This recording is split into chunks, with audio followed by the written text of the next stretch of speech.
RTI का reply आ चुका है एमटेक के लिए। क्या है लास्ट ईयर का, उससे भी लास्ट ईयर का और उससे भी लास्ट ईयर का आईआईटी गांधी, क्योंकि नया आईआईटी है तो बहुत सारे लोगों को लगता है कि इसका प्लेसमेंट कैसा होगा सर, अच्छी कंपनी आती कि नहीं आती, एवरेज प्लेसमेंट क्या होता है, कौन कौन सी कंपनी आती है। एमटेक 2024 की अगर बात करते हैं तो दोस्तों सीएससी में 26 लोगों ने रजिस्टर्ड किए थे कि यस, रजिस्टर करने का मतलब है कि उन्होंने ये बोला कि यस हम प्लेसमेंट में बैठना चाहते हैं। और सीएससी के अंदर दिखाई दे रहा होगा 24 लोगों ने रजिस्टर किया। अब आप बोलोगे सर पिछले तो 26 था, अभी 24, क्या 2 लोग कम हो गए? मैं आपको बता दूं फिर से। हेलो मेरे प्यारे दोस्तों, यार ऑफिशियल आरटीआई का रिप्लाई आ चुका है आईआईटी गांधीनगर से। उन्होंने पूरे प्लेसमेंट के डेटा एमटेक के लिए क्या है लास्ट ईयर का, उससे भी लास्ट ईयर का और उससे भी लास्ट ईयर का पूरा डिस्कशन किया है। तो मैं 1 बाय 1 करके रिवील करता हूं सीधा इस वीडियो के अंदर। तो दोस्तों आपको जैसा दिखाई दे रहा होगा 19 सितंबर अभी रिसेंटली, राइट, आज ही मेरे ख्याल से 19 सितंबर है और 19 सितंबर मतलब अभी रिप्लाई आया है, राइट। किसके? आईआईटी गांधीनगर का। This refer to the RTI, जो हमने भेजा था कि आप हमें प्लेसमेंट का डेटा, और हमने कट ऑफ भी मांगा था आई थिंक, राइट, पर कट ऑफ तो उन्होंने नहीं दिया, प्लेसमेंट का डेटा उन्होंने दे दिया इसके अंदर। तो मैं सबसे पहले आपको प्लेसमेंट का डेटा एमटेक 2023 के बारे में बताता हूं आईआईटी गांधी, क्योंकि नया आईआईटी है तो बहुत सारे लोगों को लगता है कि इसका प्लेसमेंट कैसा होगा सर, अच्छी कंपनी आती कि नहीं आती, एवरेज प्लेसमेंट क्या होता है, कौन कौन सी कंपनी आती, तो ये सारा डिस्कशन करने वाला हूं। 2023 में अगर बात करते हैं दोस्तों तो दिखाई दे रहा होगा, मैं सीएससी की बात कर रहा हूं और इलेक्ट्रिकल की बात कर रहा हूं, 2 डिपार्टमेंट की। सीएससी की बात करता हूं तो 5 रजिस्टर्ड लोग थे जिन्होंने अप्लाई किया था एमटेक, उसके लिए प्लेस्ड 5 में से 4 हो गए थे। एवरेज पैकेज जो गया था वो 30.55 लाख का गया था और मीडियन जो था वो गया था 33.37 का। और ये मैं नहीं बता रहा हूं, ये ऑफिशियल डेटा आपका बता रहा है, ये बीटेक नहीं, ये एमटेक का डेटा है। यानी एमटेक के लिए सीएससी के लिए सिर्फ 5 सीट्स ही थी 2023 की बात करते हैं तो, जो डेटा हमारे पास आया है। एमटेक 2024 की अगर बात करते हैं तो दोस्तों सीएससी में 26 लोगों ने रजिस्टर्ड किए थे कि यस, रजिस्टर करने का मतलब है कि उन्होंने ये बोला कि यस हम प्लेसमेंट में बैठना चाहते हैं, राइट, जो टीपीओ रजिस्ट्रेशन करवाते हैं। तो रजिस्टर्ड कैंडिडेट थे 26, उसमें से 20 लोग प्लेस्ड हो गए आईआईटी गांधीनगर के।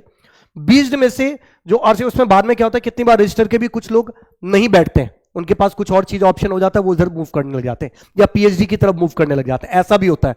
तो ये मत समझना कि 26 ने फॉर्म फिल किया और तो 6 की नौकरी नहीं लगी होगी, हो सकता है कि 6 ने बाद में पार्टिसिपेट ही नहीं किया होगा उस चीज में, ऐसा भी पॉसिबल है। और ऐसे भी बहुत सारे स्टूडेंट होते हैं जो करते हैं, राइट, बाद में उनका मूड स्विच होता है, रिसर्च की तरफ जाना है तो प्लेसमेंट के ड्राइव में ही नहीं बैठते, ऐसा भी होता है।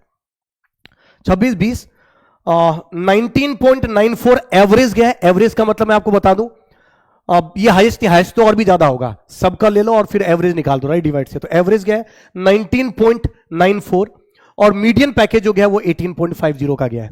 यही दोस्तों अगर मैं इलेक्ट्रिकल की बात करता हूं तो 14 रजिस्टर्ड थे, 7 एवरेज मतलब 5 लोगों का ही हुआ है, 7 लोगों का प्लेसमेंट हुआ है 50%। 17.36 एवरेज गया है और जो मीडियन है वो 14 के आसपास गया, नहीं इसका भी अच्छा खासा गया है। ये तो चलिए 2024 की बात कर रहे हैं, बट 2025 में अभी जो प्लेसमेंट का ड्राइव हुआ है उस प्लेसमेंट ड्राइव का भी डेटा उन्होंने दे दिया। और सीएससी के अंदर दिखाई दे रहा होगा 24 लोगों ने रजिस्टर किया। अब आप बोलोगे सर पिछले तो 26 था, अभी 24, क्या 2 लोग कम हो गए? मैं आपको बता दूं फिर से, कितने लोग पार्टिसिपेट करते हैं प्लेसमेंट के अंदर वो एक अलग चीज है। तो 24 लोगों ने पार्टिसिपेट किया, उसमें से 19 यानी अच्छा खासा है 19 लोग प्लेस्ड हो गए। एवरेज पैकेज 14.03 का गया है और जो मीडियन है 12 का गया है। यही चीज इलेक्ट्रिकल में जनरली वीएलएसआई के अंदर जाता है। 14 स्टूडेंट थे, 9 प्लेस्ड हो गए।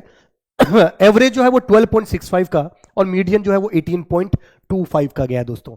तो ये ऑफिशियल आरटीआई रिप्लाई था और कंपनी का भी उन्होंने मेंशन किया कि कौन कौन सी कंपनी आई थी, दिखाई दे रहा होगा 2025 के अंदर। तो आप ये यहां पर चेक कर सकते हो कि कौन कौन सी कंपनी 2025 के अंदर गई होगी, 2024 नहीं 2025 ये रहा। एक इधर सॉल्यूशन गया है और यहां पर मेनली ये 25 का ये पूरा डेटा, तो ये मैं आपको दिखा देता हूं।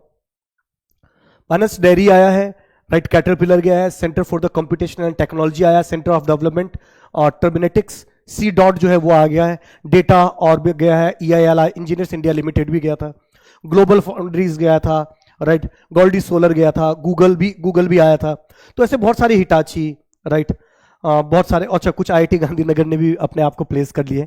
तो ऐसे बहुत सारी कंपनीज थी जो वहां पर गई है और उनको लेके आई। माइक्रोन ने लिया है, नेक्सस कॉग्निटिव ने लिया है, राइडिड न्यू ने लिया है, ऐसे इंजीनियर्स ग्रुप प्राइवेट लिमिटेड ने लिया। तो ऐसी बहुत सारी कंपनी की उन्होंने लिस्ट भी प्रोवाइड की कि एमटेक के लिए इतने सारी कंपनी थी। और दिखाई दे रहा होगा लगभग, मैं काउंट भी करके बता देता हूं, 1 2 3 4 5 6 7 8 9 10 11 12 13 15 16 17 18 19 20 21 22 23 24 25 26 27 28 29 30 31 32 33 34 35 और एक इधर 36, टोटल 36 कंपनी थी जो एमटेक के लिए प्लेसमेंट के लिए आई थी और most of the student place भी हो गए।